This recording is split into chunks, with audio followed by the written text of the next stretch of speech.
ሰላም ጤና ይስጥልን ተመልካቾቻችን በአሚኮ በዚህ ሰዓት በየሳምንቱ የሚቀርበው ፕሮግራማችን ጀምሯል። እንግዲህ የድርጅቶች ሁሉ መነሻ ሀሳብ ነው። ስለዚህ ሀሳብ ላይ ተመስርተን ሀሳቦች ድርጅቶች ደግሞ መልካም ነገርን ይዘው እንዲመጡ በሚያስችሉ ጉዳዮች ላይ የምንነጋገርበት ፕሮግራማችን ነው። እንግዲህ በዛሬው ዕለት የምናነሳው ጉዳይ ደግሞ የቀይ ባህር ጉዳይ ነው። ቀይ ባህር እንግዲህ የኢትዮጵያ የገናና ታሪክ መነሻ የነበረ ታሪካዊና አንጡራ ሀብቷ ነው ማለት ይቻላል። ስለዚህ በዛሬው መሰናዷችን እዚህ ስቱዲዮ ሁለት እንግዶችን ጋብዘናል። እንግዶቹ በተለይ በቀድሞው የኢትዮጵያ ባህር ኃይል ውስጥ የፒቲ ኦፊሰርነት ሲሰሩና ሲያገለግሉ የነበሩ ናቸው። ከነሱ ጋር ቆይታ የምናደርግ ይሆናል። አብራችሁን እንድትቆዩ በአክብሮት ነው የምጋብዘው። እንግዲህ እንግዶቼ እንኳን በደህና መጣችሁ። ሀሳባችሁንም ጊዜያችሁንም ሰጣችሁ እኛ ጋር ለመቆየት ስለፈቀዳችሁ በጣም ነው የምናመሰግነው። ስለዚህ ራሳችንን በማስተዋወቅ እስኪ እንጀምር። በቀድሞ የኢትዮጵያ ባህር ኃይል ውስጥ ረጅም ጊዜ አገልግያለሁ። ስሜ ፒቲ ኦፊሰር ወንደሰን አሰፋ ይባላል። ፒቲ ኦፊሰር ቃልአብ ተመቸ እባላለሁ። በኢትዮጵያ የቀድሞ ባህር ኃይል ውስጥ በባህር ኃይል በመርከበኛነት ለነበረበት ወቅት አገልግያለሁ እና በዚህ አጋጣሚም ዛሬ ቀይ ባህርን በተመለከተ የራሳችንን አስተያየት እንድንሰጥ ስለተጋበዝን በጓዶቼ በወንድሞቼ በኢትዮጵያ በቀድሞ ባህር ኃይል አባላት ስም ላመሰግን እወዳለሁ። አሚኮ በጣም እኛም እናመሰግናለን። እንግዲህ ወደ መጀመሪያው ጥያቄ እናልፋለን። ቀይ ባህር እና ኢትዮጵያ እንግዲህ ጥብቅ ቁርኝት የነበራቸው ናቸው። ኢትዮጵያ ቀይ ባህርን በመጠበቅ ጉልህ ሚና የነበራት ናት። በተለይ ደግሞ የንግድ እንቅስቃሴዋን ለማሳለጥ እንዲሁም ደግሞ የአካባቢውን ጂኦፖለቲካ ለመቆጣጠርና ሰላምና ደህንነትን ለማስጠበቅ እንደዚሁ ከቀይ ባህር ጋር ጥብቅ ቁርኝት የነበራት ናት። ቀይ ባህርም እንደዚሁ ለኢትዮጵያ ብዙ ነገር ነው ማለት ይቻላልና እስኪ ቀይ ባህርና ኢትዮጵያን እንዴት ነው መግለጽ የምንችለው ከሚለው ጥያቄ እንጀምር። እስኪ ከፒቲ ኦፊሰር ወንደሰን እንጀምር። መልካም። እንግዲህ ኢትዮጵያ ለረጅም ዘመናት በቀይ ባህር ላይ የበላይነትን ይዛ ድንበሯን ስታስከብር የአካባቢውን ጸጥታ ስትቆጣጠር የቆየች ሀገር ነች። በምስራቅ አፍሪካም ተሰሚነቷ ከፍተኛ የነበረ በዚህ ሂደት ውስጥ ከፍተኛ ዋጋ ኢትዮጵያኖች እየከፈሉ ለረጅም ዓመታት ታፍራና ተከብራ የኖረችበት ዘመን ነው። በቀይ ባህርን ስናነሳ በቀይ ባህር ላይ እንግዲህ ኢትዮጵያ መንቀሳቀስ ከጀመረችበት ዘመን አንስቶ እስካሁን ድረስ ፍጹም የውጭ ጠላቶች በቀይ ባህር ላይ በመምጣት በጣሊያን ጊዜም ከዛ ቀደም ሲልም የመግቢያ በር ሆኖ ሲያገለግል ቆይቷል። ለወረራም ጠላቶቻችን ባሰቡ ጊዜ ይህንን ቀዳዳ ነበር የተጠቀሙት። ስለዚህ ለሀገራቸው ለቀይ ባህር ሲሉ ዋጋ የከፈሉ ከዘመናት በፊት በርካታ ጀግኖች አሉ። ከዛ በኋላ ደግሞ ዓመታት እየተቆጠሩ መጥተው በዘመናዊነት ቀይ ባህር ላይ እንቅስቃሴ ሲጀመር ቀዳማዊ ኃይለ ሥላሴ የኢትዮጵያን ባህር ኃይል በ1948 ዓመተ ምህረት በማቋቋም ከሌሎች ሀገር ባህር ኃይሎች ጋር ተፎካካሪ ሆኖ በመርከቦች በሰው ኃይል እና በማሰልጠኛ ተቋሞች በትምህርት ከፍተኛ ደረጃ ላይ የደረሰ ባህር ኃይል ሆኖ ቀይ ባህርን በበላይነት ስንቆጣጠር የኖርንበት ሁኔታ ነው ያለው። የንግድ እንቅስቃሴውንም በማሳለጥ ንግድ መርከቦቻችን በነጻነት አውሮፓን፣ መካከለኛው ምስራቅንና ፋሪስትን ድረስ በመጓዝ በሰላም የንግድ እንቅስቃሴውን ማንቀሳቀስ በቀይ ባህር ላይ ከፍተኛ ስራ ሲሰራ ቆይቷል። አዎ ቀይ ባህር እጅግ በጣም ታሪካኛ ባህር ነው። በአጠቃላይ በሚያዋስኑት ሀገሮች በሙሉ ቀይ ባህር ልዩ ነው። በእኛ በኩል ቀይ ባህርና ኢትዮጵያ የምናስተያይበት ብዙ ምክንያቶች አሉ። ብዙ ጦርነቶች ቅድም ሰው እንደገለጸው የመጠቀሚያችንን ያህል ጉዳትም ደርሶብናል። ዋናው ወረራ የሚካሄደውና ይመጣብን በዛ ነበር። እሱን ተከላክለን አቆይተናል። ለዛም መነሻ የሚሆነው አጼ ካሌብ በቀይ ባህር ላይ እስከ 200 ታሪክ እንደሚያነሳው እስከ 200 መርከቦችን አዘጋጅተው በመዋጋት ቀይ ባህር ላይ ትልቅ ድል ነስተዋል። ይሄ በታሪክ ተመዝግቦ ያለ ነው። 200 መርከብ ሲባል ደግሞ በወቅቱ በነበረው አይነት የመርከብ አይነት ሊታሰብ መቻል አለበት። እንዳሁኑ በቴክኖሎጂ የረቀቁና የበሰሉ ሳይሆኑ ወቅቱ በሚፈቅደው መሰረት አንድ ሀገር ሲወረር ሁሉ መከላከያ የሚያበጀው አቅም በሚፈቅድ መሰረት ወቅቱ በሚፈቅደው ሁኔታና በጦርና በጎራዴ አገራችን ትጠብቃለች። ቀይ ባህርም ከዛ ባልተናነሰ ሁኔታ የሚያስፈልገውን ጥበቃ በልጆቹ ኢትዮጵያም ተከብራና ሳትደፈር በሰላም እንድትኖር ያደርጉ ልጆቿ አብዛኛውን መስዋዕትነት ከፍለው በዛም ሁኔታ ቆይተዋታል። ይሄ ተያይዞ የመጣ ነው። ቀይ ባህር እንግዲህ ከዛም በኋላ ግርማዊ ቀዳማዊ ኃይለ ሥላሴ ካቋቋሙት በኋላ በአፍሪካ ውስጥ የኢትዮጵያን ባህር ኃይል የሚስተካከል ባህር ኃይል አልነበረም። ሌላው እንኳን ሲቀር በባህር ኃይሉ ዓመታዊ ዝግጅት አለ። ግራጁዌሽኖች፣ የምረቃ በዓሎች አሉ እና ከፍተኛ የምረቃ በዓል የመኮንኖች ምረቃ በዓል በሚደረግበት ሰዓት ወደ ቀይ ባህር የሚመጡ የአሜሪካን፣ የታላቋ እንግሊዝ፣ ብሪታንያ፣ የራሽያ እና የመሳሰሉት ሀገሮች መርከቦች በዓሉን ለማክበር ትልቅ ተሳትፎ ያደርጉ ነበር። ይሄ በቀይ ባህር ላይ ላለን የበላይነት ትልቁ ምስክር አንዱ ይሄ ነው የነበርንበት ነው። ሌሎቹ ደግሞ ኢትዮጵያን ኔቪ ስሞል በት ኢፌክቲቭ እያሉ መጽሐፍ እስከ መጽሐፍ ጋዜጣዎችን እስከ ማውጣት በእነ እንግሊዝ ጋዜጦች ላይ እና መጽሔቶች ላይ የታወቀ ነው። ስለዚህ የኢትዮጵያን ባህር ኃይልና ቀይ ባህርንና ኢትዮጵያን የምታነጣጥለው ነገር አይደለም። በታሪክ እንግዲህ እንደምናየው እስካሁን ድረስ ዘመናዊ ባህር ኃይል ከተቋቋመ በኋላ በንጉሱ በዛ ዘመን አንድም የውጭ ወራሪ አገሪቷን ለመውረር መምጣት አይደለም ሀሳቡም አልተሰነዘረም እና ቀጥተኛ ይሄ የሆነበት ምክንያት ጠንካራ የባህር ኃይል ስለነበረ ጠንካራ የመርከቦች አቅም ወረራ ቢመጣ ሊቋቋሙ የሚችሉበት አቅም ደረጃ ላይ ስለነበረ ነው።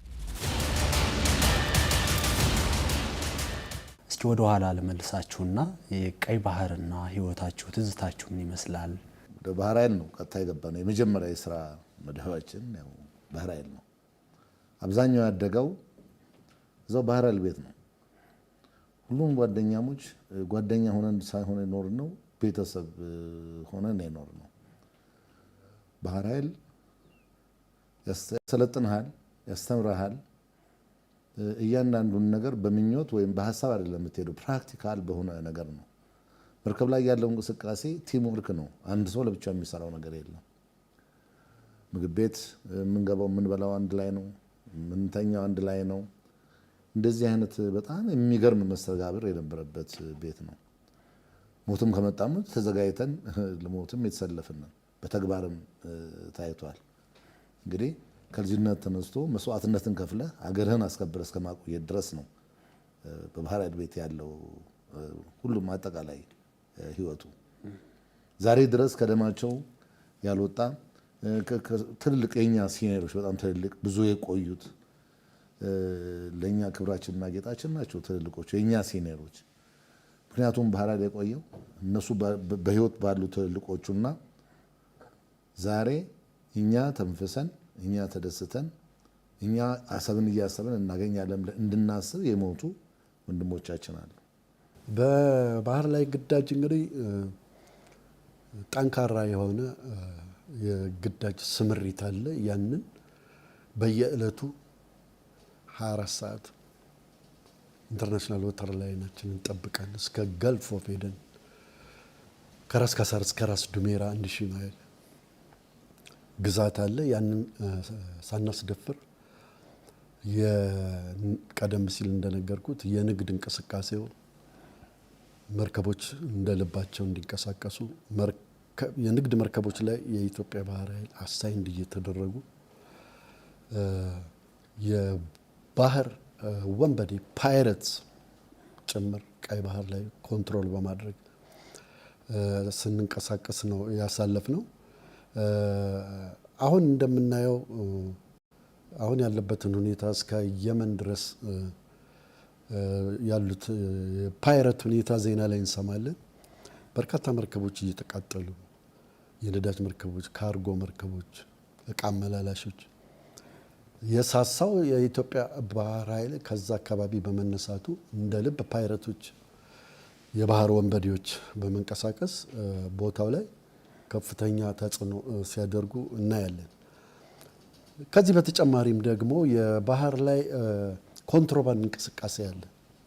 የሀገሪቱን ኢኮኖሚ ሊያራቁት የሚችል የቡና ንግድ ዝውውር፣ የተለያዩ የኮንትሮባንድ እቃዎች፣ ወርቅ የመሳሰሉት ከኢትዮጵያ ወደ ውጭ ሊወጡ ሲሉ ይህን ተቆጣጥሮ በመከታተል ከፍተኛ የሀገሪቱን ንብረትና እንቅስቃሴ በባህር ላይ የሚደረገውን በመቆጣጠር የኢትዮጵያ ባህር ኃይል ነው ይህንን በመስራት ላይ የነበረው። በወቅቱ ምናልባት ገጠመኝ ይኖር ይሆን በስራ እንቅስቃሴ ሂደት? ጦር መርከብ ኢትዮጵያ እሷ ነች እንግዲህ ይቺ መርከብ በሁለተኛ ዓለም ጦርነት ተሳትፋ 3 ሜዳሊያዎች፣ 1 የክብር ሜዳሊያ፣ 2 የቁስለኛ ሜዳሊያ ሁሉ አግኝታለች። ቤተ መንግስት ከኋላ ታንጾላታል። ቀዳማዊ ኃይለ ሥላሴ ነው ወደ ሀገር ቤት እንድትመጣ ያደረጉት። እንደዚህ አይነት 8 መርከቦች ነው የአሜሪካ መንግስት የሰራው። አንዷ ይቺ ነች። ሌሎቹ በየአሉበት ሀገር ሚዚየም ሆነዋል እና እዚች መርከብ ላይ የሚሰሩ መርከበኞች ወደ ማዳጋስካር ሄደው ዲያጎ ሱዋሬዝ ከተማ ውስጥ በማዳጋስካር የሰሩት አንድ አጋጣሚ አለ። ምንድን ነው የሰሩት? ሁልጊዜ ይገርመኛል። ስለዚህ እሱን ብናገር ደስ ይለኛል። መርከበኞቹ ወጥተው ለመርከብ ጥገና ነው ማዳጋስካር የሄደችው፣ ጥገና እንዲደረግላት። መርከበኞቹ ወጥተው በመዝናናት ላይ ነበሩ እና የተለያየ ቦታ እየተዝናኑ ጥቁር የማይገባበት ሆቴል ያጋጥማቸዋል። በነገራችን ላይ እዛ ከተማ ውስጥ የከተማው ከንቲባ በራሱ እዛ መዝናኛው ቦታ መግባት አይፈቀድለትም። እሱ እንኳን በስልጣኑ መግባት አይችልም። እነኚህ የጦር መርከብ ኢትዮጵያ መርከበኞች ወደዛ ሲሄዱ በር ላይ ጥበቃዎች ይመልሷቸዋል። እንዴት ነው መግባት የማንችለው? አትገቡም፣ የጥቁር መግቢያ ቦታ አይደለም ይሄ። መርከበኞቹ ምንም አላሉም። ወደ መርከብ ይመለሱና ቢልደር ክብደት የሚያነሱ ሰውነታቸው ፈርጠም ያሉ መርከበኞችን መርጠው ይዘው ሄዱና ቀጥታ ወደ ሆቴሉ ይሄዳሉ። እዛ እንደደረሱ አሁንም መግባት አትችሉም ሲባሉ ፋይት ይጀመራል ከበር። የከለከሏቸውን እየጣሉ ወደ ውስጥ ሲገቡ ሌሎቹ ፈርጥጠው ይሄዳሉ ከልካዮቹ። ይህ በዲያጎ ሱዋሬዝ ከተማ ትልቅ ርዕስ ሆኖ ከአጥናፍ ከጫፍ እስከ ጫፍ መነገር ጀመረ። መርከበኞቹ ውስጥ ዘልቀው ገቡ። ይሄ እኔ ሁለተኛ አድዋ ብዬ ጠራዋለሁ፣ ትንሿ አድዋ። ከዛን ጊዜ ጀምሮ የዲያጎ ሱዋሬዝ የዛ ከተማ ነዋሪዎች በደስታ ሆ ብለው በመውጣት ኢትዮጵያኖች እንደዚህ አይነት ድል አስገኙልን በማለት በጭፈራ ደስታቸውን ገልጸዋል። በድፍን ማዳጋስካር ይሄ ትልቅ ቶፒክ ሆኖ ሲነገር ቆየ። መጨረሻ ላይ ወደ ኢትዮጵያ መልእክት መጣ። ኢትዮጵያውያን መርከበኞች እንደዚህ ያደረጉ ተብሎ ሲነገር ከዚህ የባህር ኃይል አዛዥ አድሚራል እስክንድር ደስታ ወደ ቦታው በመሄድ ነገሮችን አረጋግተው ተመልሰዋል። ይሄ በጣም የሚገርምና ኢትዮጵያኖች ፈረንሳይ ሀገር ድረስ ሄደው ጥቁር ሊገባ አይችልም የተባሉበት ሁኔታ የለም። ነገር ግን ማዳጋስካር ይሄ መፈጠሩ ከዛ ጊዜ ጀምሮ ያ በዛ ሆቴል ማንም ሊገባ የሚችልበት ሁኔታ ያመቻቹበት ገጠመኝን ለመናገር ፈልጌ ነው። እንግዲህ ከ30 ዓመታት በፊት በኢትዮጵያ ውስጥ የተፈጠረው የፖለቲካ ለውጥ የኢትዮጵያ የጦር መርከቦችም እንዲሁም የንግድ መርከቦች መልህቃቸውን ፈተው እንዲሁም ደግሞ መንሳፈፊያ አጠው እና መሰል ገጠመኞች የተከሰቱበት ነውና እንዲሁ ያን ጊዜ እንዴት ነው የምታስታውሱት እናንተ? የተፈጠረው የሳቦታጅ ጦርነት ነው። እኛ የምንለው የሳቦታጅ ጦርነት ነው። ምክንያቱም በሰባ ዓመተ ምህረትም ተመሳሳይ ጥቃት ደርሶብን ነበር። በ70 ዓመተ ምህረት ቀብር ጉድጓድ ውስጥ እንደ ሌላው የኢትዮጵያ ጦር መርከበኛውም የጨው በረሃ ላይ ጨው ሜዳ ላይ ገትሮ ድል ነስቶ አሸንፎ አስከብሮ አልፏል። ያም ጊዜ መጀመሪያ ተደርጓል። የኛን አቋም፣ የኛን ችሎታ፣ የኛን ብቃት ከኛ ይልቅ ጠላቶቻችን ያውቁታል። ሁሉም ብቃት ያለው ስራ ነው የሚሰራው እና በመጨረሻ ላይ የደረሰብን ጥቃት ደግሞ ከሁሉም በላይ ያየለና ሆን ተብሎ በሳቦታጅ የተዘጋጀ የተሰራ ነው። ግራጁዌሽን ምረቃ በዓል በሚካሄድበት ጊዜ ብዙ የተዘናጋ ሁኔታ በተፈጠረበት ጊዜ የተሰራ ስራ ነው። በኢትዮጵያ ባህር ኃይል እነዛን መርከቦችና ባህሩን ከማጣቱ በፊት ያደረገው ተጋድሎ በቀላሉ የሚነሳም አይደለም። አብዛኛው ተዋግቷል፣ መስዋዕት ሆነዋል። መሳሪያ አጥተው ጥይት ጨርሰው እጅ በእጅ እስከ መዋጋት ድረስ ማሪኖች አሉ። ባህር ኃይሉ አምፊቢያን ታንኮች አሉት። በዛ ሁሉ እስከ መዋጋት ድረስ ተደርሷል። ይህን ታሪክ ምናልባት ወደፊት ጊዜ በፈቀደ ወቅትና ጊዜ አሁን ያለው የቀድሞ ባህር ኃይል ምናልባት በመጽሐፍ ሊያሳትመው ይችላል። ይሄ ለሁሉም የሚኖር ነው። ግን ዛሬ ላይ ምን ይሰማችኋል ብትል ምንም የማይሰማ ነገር አለ። ትንሽ የተለየው ነገር ያለፉት 30 ዓመታቶች ስለ ባህር ኃይል እንቅስቃሴ ስላደረግነው፣ ስለተዋደቅነው፣ ስለ ባህር ኃይል ጀግንነት ህይወት ስላለፉ ሰዎች እንዳናነሳ ሁሉ የተደረገበት ጊዜ ነበረ። እጅግ በጣም የሚያሳዝን ነው። ለሀገር ክብር መሞት ምንም አይደለም ቢወሳ ምንም ቢባል። ግን መላው የኢትዮጵያ ሰራዊት የተበተነበት ዘመን ስለነበር እኛም የዛ ዕጣ ተካፋይ ሆነን ተበትነናል። እኛ አሁንም ቢሆን አላረፍንም። የራሳችንን ሰዎች ሰብስበን ባህራችንን እያስታወስን ምን ቢሆን ጥሩ ነው፣ መቼ ይሆን ይሄ ነገር ይመጣ ይሆን ነው እስከ ማለት ድረስ እየደረስን ኖረናል። ኢትዮጵያ ከቀይ ባህር ጋር እንድትፋታ የኢትዮጵያ ታሪካዊ ጠላቶች እንቅስቃሴ ምን ይመስል ነበር? ታሪካዊ ጠላቶቻችን ጭምር የሀገር ውስጥ ባንዳዎች ተጨምረው ሁላችንም እንደምናውቀው ቀይ ባህርን ልናጣ በቅቶናል።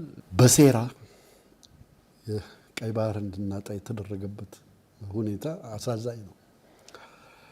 ታሪካዊ ጠላቶቻችን ተደምረው ከሀገር ውስጥ ባንዳዎች ጋር ባንዳ በየጊዜው ይነሳል። የማይነሳበት ጊዜ የለም፣ ወደፊትም ይኖራል። ግን በዚህ መልኩ ኢትዮጵያዊ ሆኖ ኢትዮጵያ ውስጥ ተወልዶ ኢትዮጵያ ውስጥ ተምሮ አድጎ ስልጣንና የፖለቲካ ፍጆታን ለማሳካት ከታሪካዊ ጠላቶቻችን ጋር ተደምሮ የኢትዮጵያ ባህር ኃይል እነኛን ሁሉ መርከቦች አጥተን ደሴቶቻችንን አጥተን ባህር ኃይል በአንድ ጀንበር እንዲፈርስ መደረጉ አሁን ምን አይነት ዋጋ እየከፈልን እንዳለ ማየት ችለናል። በገንዘብ መንዝረው በሰው ህይወትም ዋጋ መንዝረው የተከፈለውን ዋጋ መገመት ይቻላል። አሁን እንደ አዲስ ያንን ሁሉ ነገር አጥተን የቱን ያህል ዋጋ እንደከፈልን ማየት እንችላለን። ስለዚህ የሚሰማን ስሜት በቃላት ሊገለጽ አይችልም። ትልቅ ቁርሾ ነው። ትልቅ የታሪክ ጠባሳ ነው የተቀመጠው። ታሪክ ይቅር የማይለው በደል፣ ፍትህ ማጣት፣ እንደገና አሁንም የኢትዮጵያ ሕዝብ እየከፈለ ያለው ዋጋ እንደገና ከዜሮ ተነስቶ እንቅስቃሴ በማድረግ የበፊቱን ባጣነው መጠን እጅግ የሚያንገበግብና የሚያስቆጭ ነው እና እስቲ እንግዲህ ማለቱ ምንም የሚያመጣልን ነገር ስለሌለ ሰማዕት የሆኑ ወንድሞቻችንን መመለስ አንችልም። ከዚህ በኋላ አገሪቱ ልትቀጥል የምትችልበትን ሁኔታ ከማመቻቸት ውጭ ምንም ማድረግ አይቻልም። በአጋጣሚ ሆነ አሰብን ኖሬበታለሁ። አሰብን በጣም አውቀዋለሁ። አብዛኛው የአገሪቷ ኢኮኖሚ እንቀሳቀስ የነበረው በአሰብ ነው። የወጪም የገቢም ምርቶች የሚንቀሳቀሱበት በዛ ነው። እንደገና ደግሞ የአገሪቱ ትልቁ የነዳጅ ዘይት ማጣሪያ ያለው አሰብ ነው እና እነዚህ መሳሰሉ አሉ። ነዳጅ ለከተማዋ የተጣራ ነዳጅ ድፍድፉ ይመጣል። እኛው ሪፋይነሪ ውስጥ ተጣርቶ ወደ ከተማ ወደ ገበያ የሚወጣውን በዛ ምክንያት ነበር። ሌላው ኤርትራ የራሷ ነበር የሚባለው ቀይ ባህር የሚገርም ታሪክ ነው። በደርግ በነበረበት ጊዜ እንትን ነበር ራስ ገዝ ነበር የሚባለው። አሰብ ራስ ገዝ ተብሎ ነበር አብዛኛው ጊዜ ሲተዳደር የነበረው።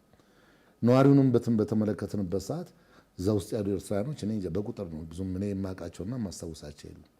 ግን ያለው የአፋር ህዝብ ነው ያለው እና የወሎ ምናምን ህዝብ ነው ያለው እና በታሪክም የአሰብ ሁኔታ ለኤርትራ የሚገባ ሆኖ አልተኖረም። እነ ጄኔራል ተሾመ ተሰማን ጨምሮ ቀይ ባህር ከኢትዮጵያ እጅ ወጥቶ ከማይ ኦልሬዲ ራሴን መስዋዕት ባደርግ ይሻላል በሚል ቁርጠኝነት እዛው ቦታው ላይ መስዋዕት የሆኑ ናቸውና ሌሎችም እንደዚህ ተመሳሳይ ታሪኮች ይኖራሉ። እናንተም ደግሞ በወቅቱ ቦታው ላይ ስለነበራችሁ የእናንተ ትግልስ ምን ይመስል ነበር? አሳልፎ ላለመስጠት እንዴት ነው ከዛ ሲወጣችሁት? በምን መዝነን በምን ደረጃ ልናስቀምጠው እንደምንችል አናውቅም። እውነቴን ነው። እኛን ራሳችን እኛ ያለነውን እዛ ያለነው ህይወቱ ላይ ያለነው የባህር ኃይል አባላቶች ራሳችን እስከሚገርመን ድረስ ነው የተከፈለው መስዋዕትነት። አንድ የኔ መርከብ አዛዥ ነበረው ኮማንደር ኃይሉ ይባላሉ። ፍሪጌት የምትባል መርከብ አለች የኔ መርከብ የዛ ሲኦ የኔ አዛዥ ነበሩ። እሳቸው ዋናው ሜን ጌት ላይ ዋናው መግቢያው ላይ የምጽዋ ባህር ኃይል መግቢያ ላይ እዛ ነው ተዋክተው በሩ ላይ እየሞቱት እንደ ተራ ወታደር እንደ አዛዥም ሆኖ ተዋክተውም የሞቱ ሰው ናቸው እና የኛ ኦፊሰሮች የተማሩበት እውቀት የነበራቸው ወኔ አስተዋይነት በእውነት ትልቅ ነው። ከዛም በታች ያሉትም በአመራር ላይ ያሉ አለቆቻችን ሲኒየሮቻችን በሙሉ የከፈሉት መስዋዕትነት እጅግ በጣም የሚገርም ነው። እነ ኮሞዶር ጌታቸው ስዩም የምጽዋ መደብ አዛዥ፣ የባህር ኃይል ምክትል አዛዥ፣ እነ ኮሞዶር በለጠ በቃ የኢትዮጵያን ባንዲራ እኮ እየለበሱና መጨረሻ ላይ ጦርነት ስትገባበት ነው የሚታወቀው። አንዳንድ ጊዜ ብዙ ነገር ሰው የሚስተው ነገር አለ፣ ነርቨስ የሆነ ሁኔታ አለ። እነዛ ጀግኖች አገሪቷም ኢትዮጵያም በምትክም በለውጥም በምንም ልታገኛቸው የማትችል ጀግኖች ራሳቸውን መስዋዕትነት ከፍለዋል። ጦርነቱ የመላው የኢትዮጵያ ጦርነት ሆኖ ነው። ሌሎች ወንድሞቻችንም ሌላውም የጦር ክፍል ተዋግቷል። በአብዛኛው ግን እኛ በነበርንበት አካባቢ የምናውቀው የራሳችንን ነው። ያው የሳቦታጅ ጦርነት ነው። ግቢያችን ድረስ ሲገባ የተደረገብን ምልክት ግንባራቸው ላይ እየለጠፉ ማንነታቸውን በኮድ ተነጋግረው ነው የገቡብን እንጂ ያን ያህልም የሚደፈር አልነበረም። ግን ምንም መተኪያና ምንም በሌለው የዋጋ ሚዛን ያው ባህራችንን በወቅቱ አተነዋል። በጦርነቱ ላይ እኔም ከመርከብ ወርጄ በማዘዣ ጣቢያ ውስጥ ነበር ምድቤ፣ ናቫል ቤዝ ማለት ነው። ውጊያው ላይ ተሳትፍ ያለው አጠገቤ መርከበኞች ጓደኞች ሲሰዉ በአይኔ መመልከት ችያለሁ። ትልቅ ዋጋ ነው የተከፈለው። እኔም ግራ ጉልበቴ ላይ እግሬ ላይ የመቁሰል አጋጣሚ ተፈጥሯል። ነገር ግን ዋጋ ከከፈሉት ጓደኞቼ አለቆቼ አንጻር የኔ ምንም ሚዛን የሚደፋ አይደለም። ለታሪክን እንግዲህ ለመናገር እንደዚህ አጋጣሚ ትረፍ ያላትን ነፍስ ሆና በመርፌ ቀዳዳ የመሽለክ ያህል ነው። ግቢው ከተያዘ በኋላ እጅ ላለመስጠት እንግዲህ የራስህን ውሳኔ ትሰጣለህ። በእጅ በመስጠት ወደ ናቅፋ ተራሮች ሄደው ከ2 ዓመት በኋላ የመጡ መርከበኞች አሉ።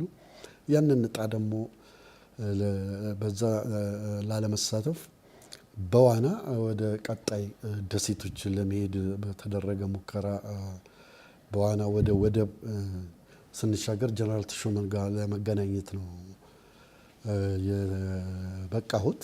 እዛ ጀነራል ተሾመ የቆሰሉ የሰው ኃይል እጥረት አጋጥሞት ግራ ቀኝ እጃቸው የተጎዱት ፋሻ ይጠቃለሉ፣ በግራ እጃቸው ምላጭ እንዲስቡ እንደገና ማጠናከሪያ ዳጋ በተባለው ቦታ ሬድሲ ሆቴል የሚባል አለ። እዛ አካባቢ ጠላት ጦር አልፎ እንዳይመጣ የሚያደርጉትን እንቅስቃሴ መመልከት ችያለሁ። እንደገና በዋና እጅ ላለመስጠት የተሻገሩ መርከበኞች የሚሊተሪ ልብስ በማልበስ ኢንፋንተሪ ባትማሩም ባህር ኃይል ምላጭ መሳብ ትችላላችሁ፣ እንደ እግረኛ ወታደር ባካችሁ የሀገር ጉዳይ ነው በሚል አስተባብረው ወደ ሌላ ቀጠና ሲወስዱ ተመልክቻለሁ። እኔ ወዲያው በዋና ተሻግሬ ገና እንደገባሁኝ ምግብ ረጅም ጊዜ ስላልበላን የመድከም ሁኔታ ነበረ። በኋላ የጀነራሉን እንቅስቃሴ በተለያዩ መጽሐፎች ላይ ተጽፈዋል። እኔም ሳይታተም የቀረ በመርፌ ቀዳዳ የሾለከች ህይወት የሚል ጽሁፍ አዘጋጅቻለሁ። እዛ ላይ ጀነራሉን የገለጽኩባቸው ሁኔታ ርዕሱን ተራ ወታደርም ጀነራልም ነበሩ በሚል ርዕስ አስፍሬዋለሁ። ሊታተም የሚችልበት ሁኔታ ይኖራል። እንደዛ ያልኩበት ምክንያት እንቅስቃሴያቸው እንደ ተራ ወታደር ነው። ማዕረጋቸው አይታይም፣ ፊልድ ጃኬት አድርገው ስለነበረ ከዛ አንጻር ነው እንደዛ ልል የቻልኩት። በመጨረሻም ያው ለድንበር ለሀገራቸው ሲሉ መሞት አይቀርም። በዚህ ሁኔታ ታሪካዊ ሞት ሊሞቱ በቅተዋል ጀነራል ተሾመ። በተጨማሪም ደግሞ ግቢውን የእኛን ባህር ኃይል ግቢ ላለማስያዝ ከነ ኮሞዶር ጌታቸው ስዩም ከኮሞዶር በለገ በለጠ የኢትዮጵያ ባህር ኃይል ምክትል አዛዥ ናቸው። በቦታው ነበሩ፣ አብረን ነበርን እዛ። ኮሞዶር ጌታቸው እንደዚሁ የቀይ ባህር አዛዥ ነበሩ ቀደም ሲል። በኋላም ወደ አዲስ አበባው ሄድኳርተር ተመድበው ለግራጁዌሽን መጥተው ነው በጦርነቱ ላይ ተሳትፈው ለህልፈት የበቁት። አሁን እንግዲህ በተለያዩ አጋጣሚዎች በዓለም አቀፍ ጫናዎች ሊሆን ይችላል፣ በቀጠናው ባሉ የፖለቲካ ሴራዎች እንዲሁም ደግሞ ከ30 ዓመት በፊት ጀምሮ ባሉ በውሃና በባህር ጉዳይ ላይ የሚሰጡ ግምቶች ዝቅተኛ መሆን ቀይ ባህር ከኢትዮጵያ እንዲነጠል ተደርጓል። እንግዲህ የቀይ ባህር አካል የሆነው አሰብን ጨምሮ አጠቃላይ የኢትዮጵያ በቀይ ባህር ላይ ያላት ገናና ታሪክ እንዲመለስ እና ኢኮኖሚዋንም ሰላሟንም እንድታጸና፣ ሰላሙም ደግሞ የሚጸናው የኢትዮጵያ ብቻ ሳይሆን አጠቃላይ የምስራቅ አፍሪካ ቀጠናም ነውና ከዚህ አንጻር እነዚህን ትሩፋቶች ለማግኘት ከኢትዮጵያ ሕዝብና ከመንግስት ምንድን ነው የሚጠበቅ የሚለውን ሀሳብ ይንገሩ። ታሪክን በኃላፊነት ለማቆየት ወደ ኋላ ሄደን ከቅድመ አያቶቻችን ያለውን ታሪክ ይዘን መጓዝ ይገባናል።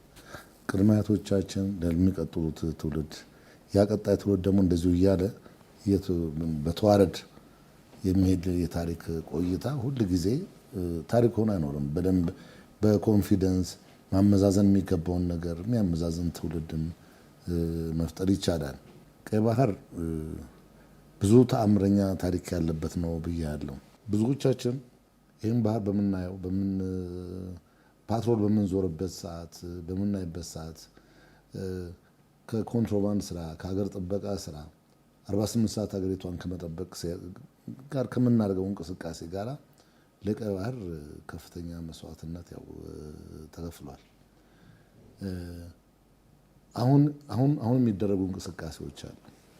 አሁን የሚደረጉት እንቅስቃሴዎች የቀይ ባህርን ጥቅም ልናቅ የምንችለው እንደውም ድሮ ሳይሆን ከዚህ በኋላ ባለው ነው።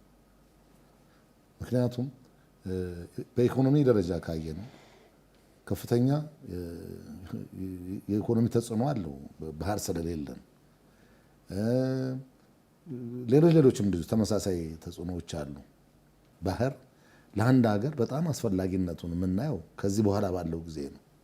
በቀጣይነት የባህር በር ባለቤት ለመሆን ኢትዮጵያ በቀይ ባህር ላይ ተመልሳ የበፊቱን ተሰሚነቷን ብታስቀጥል በምስራቅ አፍሪካ ተጠቃሚ የምትሆነው ኢትዮጵያ ብቻ አይደለች በባህሩ ዙሪያ። ስለዚህ እዛ ቦታ ላይ ለመድረስ ምስራቅ አፍሪካ ላይ ሁሉም የአፍሪካ በቦታው ላይ ያሉ ሀገሮች ተጠቃሚ የሚሆኑበት እንጂ ተጎጂ የሚሆኑበት ሁኔታ የለም። በዚህ መልኩ ያለውን ሁኔታ ለማስቀመጥ ፈልጌ ነው። ዛሬ ላይ አሁን መንግስት ከሚያራምዳቸው አንዳንድ ፖሊሶች ጋር ስናየው ቀይ ባህር የተሰጠው ትኩረት እጅግ በጣም እንደውም የሚያንሰው ነው ላለን። ሌላው እኛም በተመለከተ ግን ይህን ነገር የተከፈለው መስዋዕትነት ተከፍሎ አሰብ ወደ ኢትዮጵያ የሚመጣበት ነገር ቢፈጠር ለተጎዳነው ጉዳት ማካካሻ እንደው በጥቂቱ እንኳን ሊሆን እንደሚችል እምነቴ ነው። ብዙ የኢትዮጵያ ሕዝብ ባህሩን አጥቷል።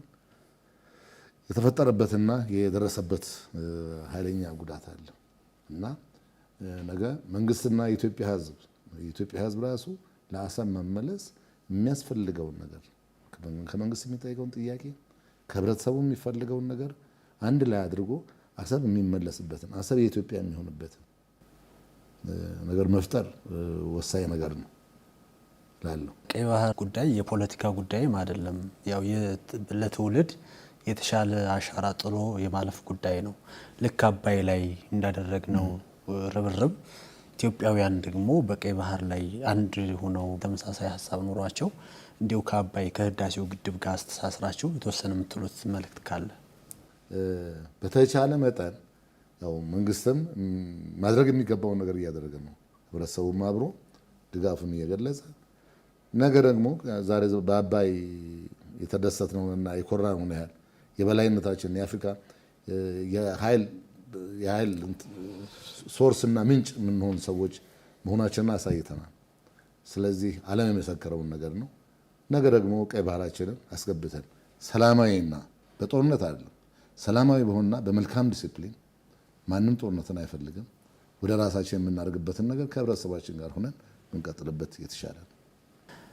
እንግዲህ ሀሳባችሁን እና ጊዜያችሁን ሰጣችሁን እዚህ ድረስ መጣችሁ አብራችሁ እኛ ጋር ስለቆያችሁ የድሮ የባህር ኃይል መርከበኛ ፒቲ ኦፊሰር ወንዶሰን አሰፋ እንዲሁም ደግሞ ፒቲ ኦፊሰር ቃላብ ተመቸን በጣም ነው የምናመሰግነው። እንግዲህ ተመልካቾቻችን በዛሬው ዝግጅታችን የቀይ ባህርን ጉዳይ በስፋት ዳሰስን። በተለይ ደግሞ ቀይ ባህርና ኢትዮጵያ ታሪካዊ ትስስራቸው ምን ይመስላል፣ ኢትዮጵያ በቀይ ባህር ላይ የነበራት የበላይነት፣ ከዛ በመቀጠል ደግሞ በዘመን ሂደት ኢትዮጵያ ቀይ ባህርን ያጣችበት ሁኔታ ምን ይመስላል፣ ወደፊት ደግሞ ይህ ትውልድ ለውሃና ለባህር የሚሰጠውን ግምት ከፍ አድርጎ ቀይ ባህርና አካባቢው ለኢትዮጵያ ጥቅም እንዲውል ምን መደረግ አለበት በሚለው ጉዳይ ላይ ቆይታ አድርገናል። እንግዲህ አጠቃላይ የተነሱ ሀሳቦች ይህን ይመስሉ ነበር። እስከ ዝግጅታችን ፍጻሜ ድረስ አብራችሁን ስለቆያችሁ ከልብ ነው የምናመሰግነው። በቀጣይ ፕሮግራማችን ሌላ ዝግጅት ይዘን እንመለሳለን። ከዝግጅቱ ጋር እኔ አዲሱ ዳዊት አብሬያችሁ ቆይታ አድርጌያለሁ። ጤና ይስጥልን።